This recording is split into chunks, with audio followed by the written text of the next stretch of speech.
continuing production of The Open Mind has been made possible by grants from Ann Olnick, Joan Gans Cooney, the Engelson Family Foundation, Alfred P. Sloan Foundation, the John S. and James L. Knight Foundation, Joanne and Kenneth Wellner Foundation, and from the corporate community, Mutual of America.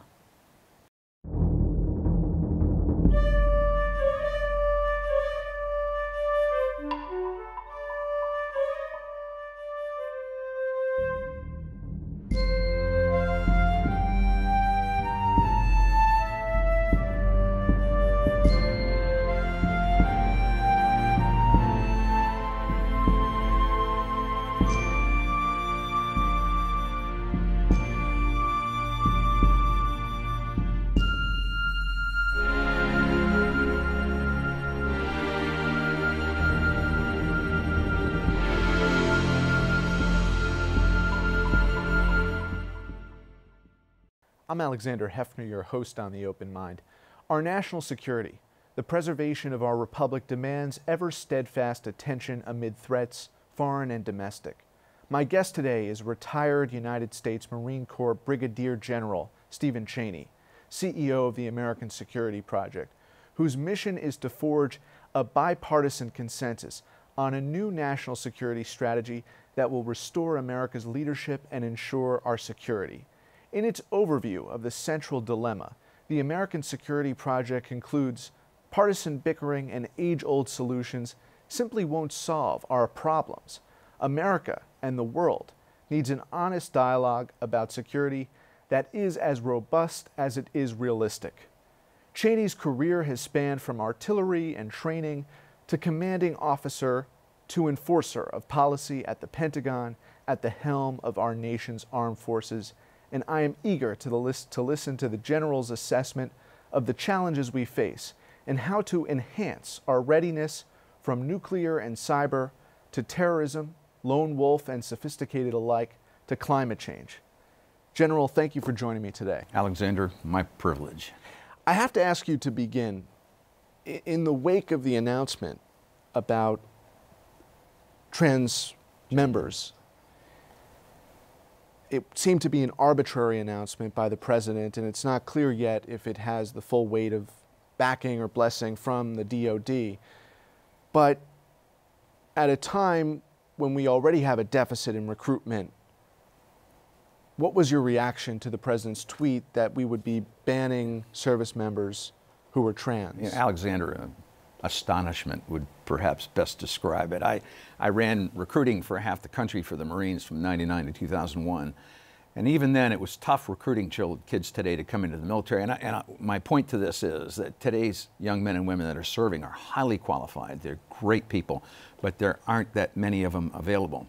About 70 to 75% of today's youth are unqualified for service even before they get in the door. Either they're not high school grads, they're too obese, they've got a drug history, or they've got a felony on their record. So that remaining 25% is the only pool you have to select from, and now you reduce that pool even more. And plus that, we've got tens of thousands of transgender soldiers, sailors, airmen, and Marines serving honorably today. You're going to overnight kick them out. And I will also point out one other thing. It takes years to grow a non-commissioned officer or a staff non-commissioned officer. You can't just arbitrarily say, you're unqualified for service, get out. So I was just astonished by the announcement. I heard this morning, and of course we're recording this, and facts may change, that Secretary Mattis was appalled at the nature of the announcement, perhaps the substance of it too. But your contention, as someone who served with Secretary Mattis, also Secretary Kelly, is that this will be revoked or rescinded in some way.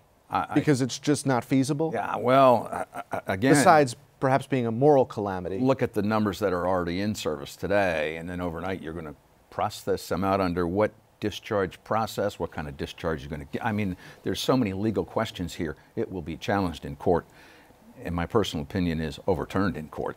Very quickly, I've already seen it on the news today, you've seen a number of members that are saying, I'll take this one to court and challenge it. And I think they will, and I think they'll win. And on Secretary Mattis, I have not talked to him personally about this issue and have not talked to him in a while. I'd be surprised if he made a public announcement that he was astonished at the announcement. I think he's probably going to sit back as all other things that come on his desk, look at it in a measured way, and then go back to the administration and perhaps tone this down a little bit. What seems to stand between arbitrary decision-making now is Secretary Mattis, General Mattis. He seems to have the composure, the measured attitude to prevent any kind of conflagration from happening. We're placing a lot of faith in Secretary Mattis, aren't we not? Well, there's no doubt. He's an experienced combat veteran. He's spent decades in the United States Marine Corps, and plus that he's worked in the Office of Secretary of Defense before for several years as Executive Secretary. So he knows the business. He is not a draw your six-gun and shoot type guy. You know, what some say, shoot, aim later. He's not that style. He will take a very measured approach to all these issues, and I think, thank God he's there. I think a lot of Americans thank God he's there, and I think he's too measured to resign in the wake of something that, relative to the challenges that we're going to discuss today, sure, the grave challenges we face, he is more thoughtful and measured than to resign over something that ultimately could be corrected quite quickly, or that is more trivial than the threat of climate change, the threat of nuclear war, of terrorists. He's in for the long game in this administration that seems to be in some turmoil.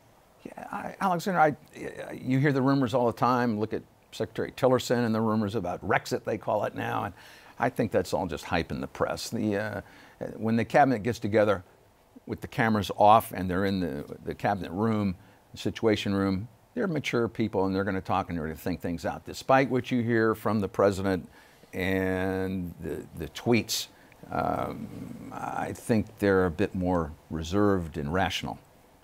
We want policy to, especially in military terms, to be dictated by more than 140 characters. Your security project, the American Security Project, I'd urge our viewers to Google it and look at your work, comprehensively assessing the opportunity and the threats. What is the most pressing issue, General, to you right now? Well, I mean, there's a lot of issues on the plate today, and if you want to talk immediate, you know, you talk ISIS, Al-Qaeda, Taliban, North Korea, China. I mean, there's a whole range of issues, but long term, there's a number of issues that have been raised by this administration and previous ones that are threats to our country. In our little organization, one of the top ones on our list is climate change, and people kind of laugh a little bit about it. I mean, Admiral Locklear, when he was the commander of Pacific Command, said his #1 long-term threat was climate change. And you would go, nah, he's got China in there, he's got North Korea. How can that be the #1 long-term threat? And so I'll just, if you give me a second, I'll lay this out a little bit. You know, he'd just gone through Typhoon Haiyan in the Philippines with the highest recorded wind force of any hurricane or typhoon in the world. He sent 12,000 soldiers, sailors, airmen, and Marines to do that humanitarian effort there, and by the way, we're the only ones who could have done that. Nobody else could have logistically provided that level of support to the Philippines. So he sees those events, catastrophic weather, happening far more frequently, and then he talks sea level rise, and you look at Bangladesh, 1.5 foot rise in sea level creates 20 to 30 million refugees. That's going to happen. I mean, that battleship's already going, and it's hard to turn it around. That rise is going to occur, and they know that. Now, those refugees aren't coming to the United States, but they're going somewhere. They could go to Indonesia, the largest Muslim country in the world, where there already is an ISIS footprint. And I think Admiral Locklear saw this in a worldwide way, and on a more tactical side, his bases and stations, which virtually all of them are on the coast, Diego Garcia perhaps most prominent, are going underwater. So he said, we've got to think long term. Don't think tomorrow, don't think next week, next month, next year. Think next decade, next century, and what this is going to cause to our country. And that's why I mentioned climate change. Energy security, we've got a very unusual circumstance today in this country on energy security, and it's a good one. Because of the shale revolution, we now are awash in oil and natural gas. So we have some breathing room here to pursue alternative energy sources and stop polluting the atmosphere, stop creating this environment that causes climate change, and fix that. And plus, there are other big implications for the Department of Defense on the energy security perspective. So get off of coal. You know, burning coal is killing us. Pursue wind, solar, geothermal, all types of alternate fusion energy, all types of, we've got some room here to pursue those. If we just sit back and think, hey, we're free to go, we're now energy independent, and I don't like that word either, and I could talk about it, but we've got a lot of breathing room now in this space, and that long term should be a huge concern for us.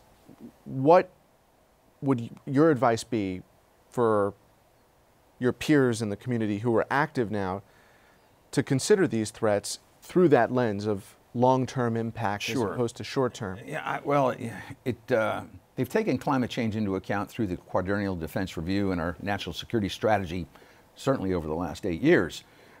The current administration has taken a bit different tack on this, certainly with Trump's executive order. But even in the last 2 to 3 weeks with the crafting of the National Defense Authorization Act, there now has been language put in there telling the Department of Defense to consider climate change as a long-term threat and list all the bases and stations by service, top 10, that you believe are impacted by climate change and what's the long-term threat to those bases and stations. But Secretary Mattis himself has said he understands climate change. He recognizes the threat it poses. It's one of a number of threats that he has to face. But I can tell you he will tell his staff to consider that in the mix of what the threats are to our bases and stations. The senior level military guys, those that are in charge of the budgeting and taking care of the services and the bases and stations, are certainly going to look at this. Army and Air Force have a program that's called Net Zero. And what this means is they're going to produce more energy than they consume. And they're getting there.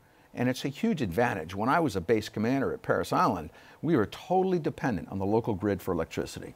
If there was a huge thunderstorm or a hurricane, we were out of luck.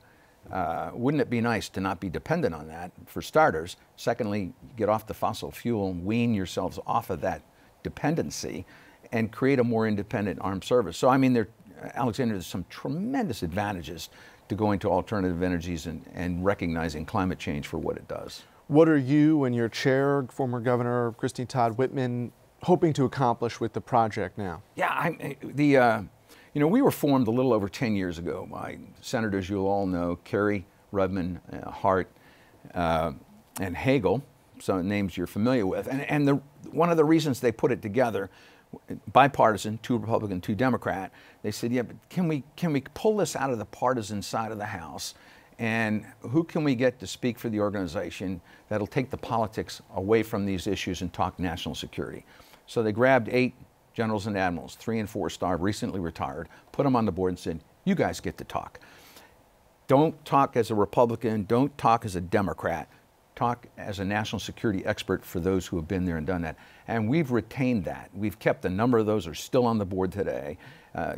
Thankfully, I've got a fabulous chairperson in Governor Whitman. We still have a number of 3- and 4-star admirals and generals on the board. General Lyles from the Air Force, 4-star, Admiral Fallon, former Central Command commander, to name but 2, who all preach this same message that we talk on climate change, energy security, and we haven't gotten into the nuclear security side of the House, the JCPOA, Iran, and the proliferation of nuclear weapons. And these are all men and women who, Claudia Kennedy, Army 3-stars on the board, who have been there, done that, recognize the threat that all these things pose to our country. And again, don't speak from a Republican or Democrat perspective. They speak from the national security perspective here. So you can see it in the administration, and that's perhaps why the president has picked some of these military folks who didn't lean right or left. They weren't standing up and screaming, some of them, at the conventions. Mattis was not there, Kelly was not there.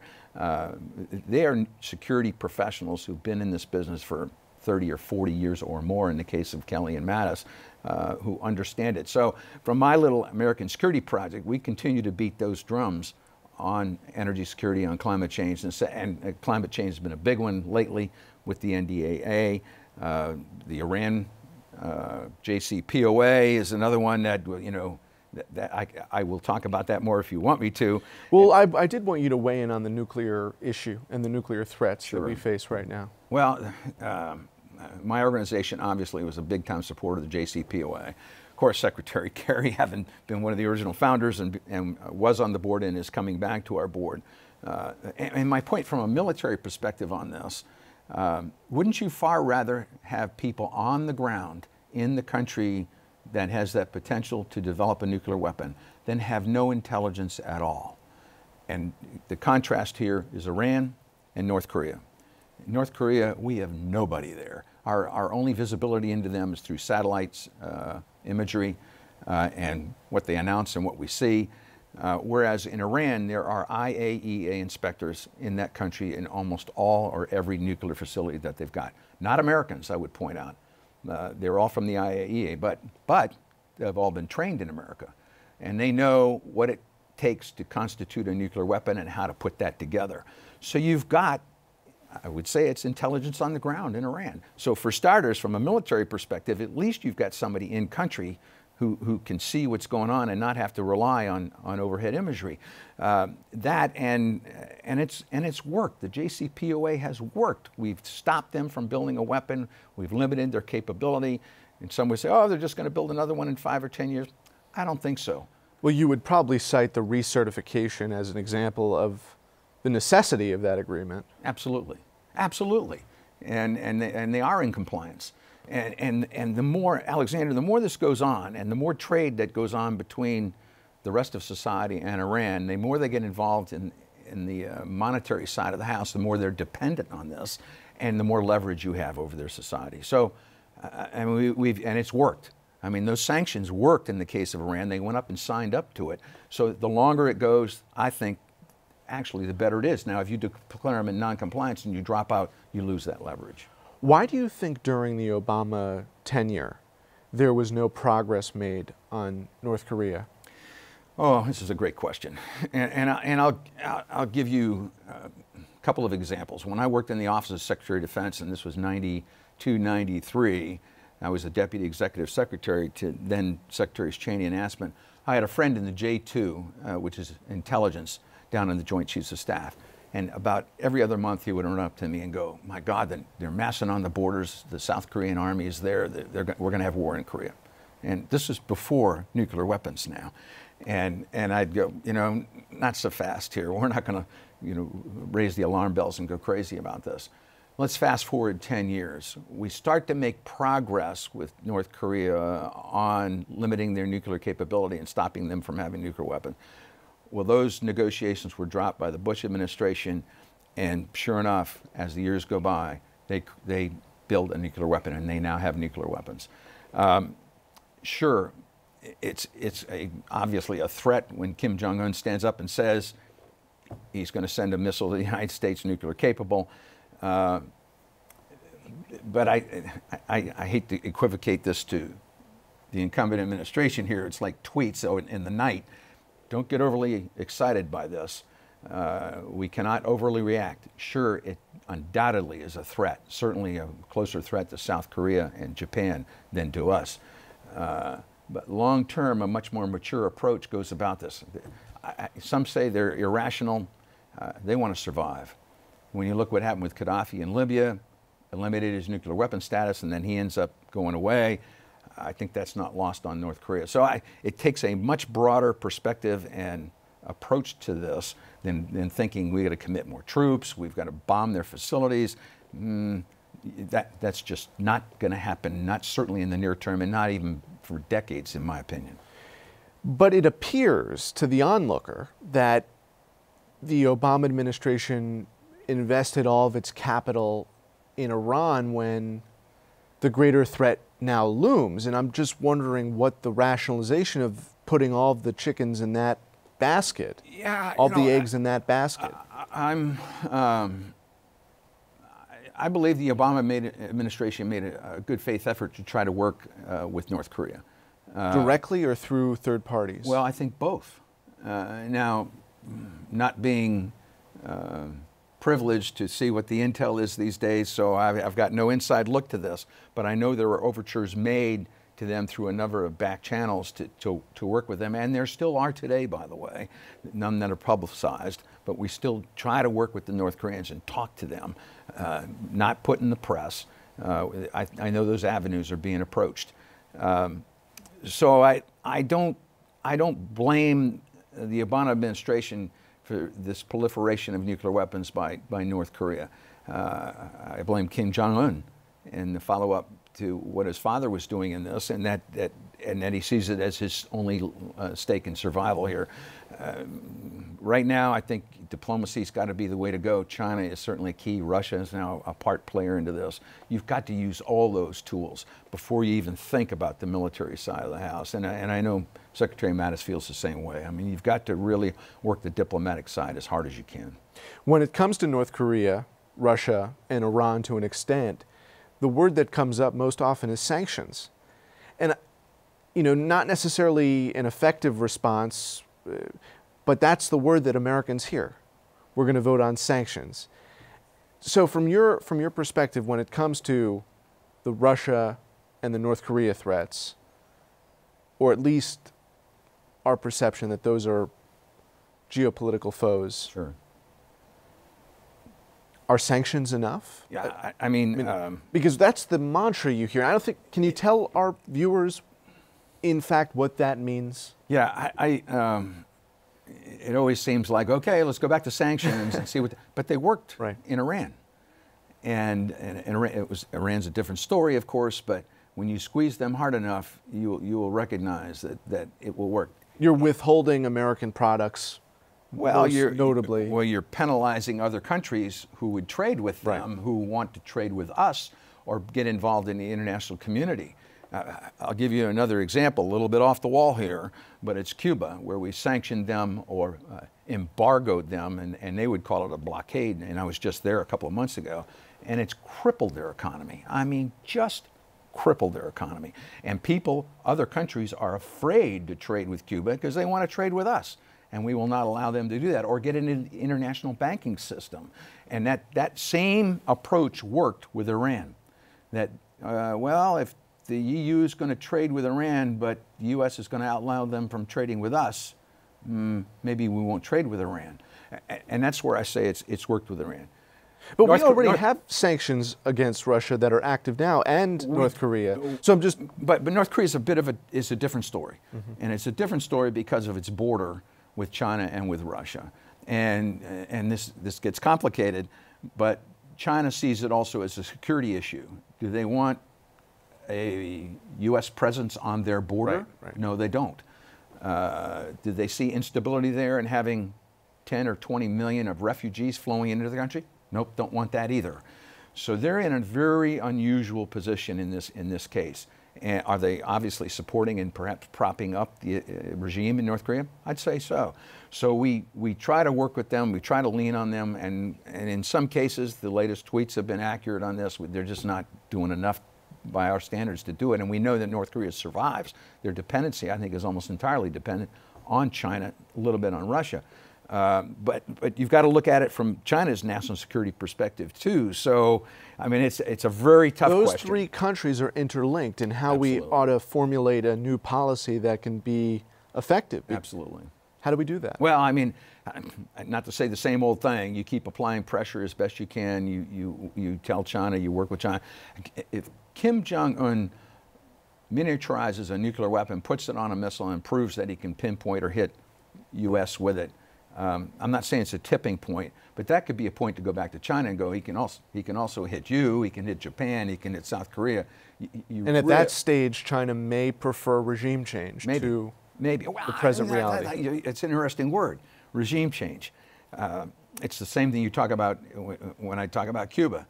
Don't talk regime change, talk about denuclearization. Get rid of your nuclear weapons capability. You can stay there. Run your country the way you're going to run your country, but we don't want you threatening us anymore. To me, the scenario that is most nightmarish would be hackers doing what they did to the U.S. election or what they did to hospitals in the U.K. and now here. But instead of empowering hackers to disrupt elections and hospitals, they're using cyber technology to hack weaponry. Is that something that keeps you up? Well, a lot of things keep me up. You know, I mean, well, I would imagine so. But yeah, that, to me, seems like... I was in front of the Senate Energy and Natural Resources Committee last week. Senator Cantwell asked that specific question. What is the national security threat to energy grid from cyber? And you've known that the Russians have shut down energy grids in Ukraine using cyber. And all of our energy utilities in this United States are privately owned. So they're vulnerable to a cyber attack. So that's just one start there. Then you start to get into the weapons side of the house, and we're so dependent now on communications and computers that if somebody gets in and hacks into your system and shuts it down, you've got to communicate. I mean, you have to have that capability to protect your forces and to use your forces in an appropriate way. So cyber is a huge problem, and it's not one to be taken lightly. I will go back to what was released in the press about Stuxnet and what happened in Iran and how we were able, some say, to get into their centrifuges and shut them down using cyber. Well, that goes both ways. Somebody could come back and do the same here. So, Alexandra, it's got to be way up there on your priority list of threats to this country. And there's been talk, and the House is passing legislation this week on a reorganization of the cyber structure within the Department of Homeland Security, which I think is totally appropriate. I mean, put a big emphasis on this. You know, we've got within the Department of Defense a U.S. Cyber Command, our best and brightest are put there. And we don't protect ourselves in that regard. Some enterprising young person sitting in the middle of Russia is going to dig into our systems and cause and wreak havoc that you wouldn't believe. To Senator Cantwell's question, is cyber protection integrated where it needs to be on the ground level in those nuclear plants? And also, to what extent is it managed by the government, and to what extent is it managed by third parties, contractors? If we're talking about our nuclear arsenal, that's all government. That's correct. But nuclear power plants, different story. And that tends to lean towards her particular question, that they're vulnerable to a hack and attack, and if they shut them down or caused a problem where there's a Fukushima-style incident, are we being protected in that regard? And you know, it's kind of contrary to what this current administration is doing in doing away with federal regulations and federal oversight. But this is one case where I believe you need both and more to protect our infrastructure and work with the private utilities to make sure that they're protected from cyber attacks. General, thank you for being with me today. Alexander, it's been my privilege. And thanks to you in the audience. I hope you join us again next time for a thoughtful excursion into the world of ideas. Until then, keep an open mind. Please visit the Open Mind website at 13.org/openmind to view this program online or to access over 1,500 other interviews. And do check us out on Twitter and Facebook at Open Mind TV for updates on future programming.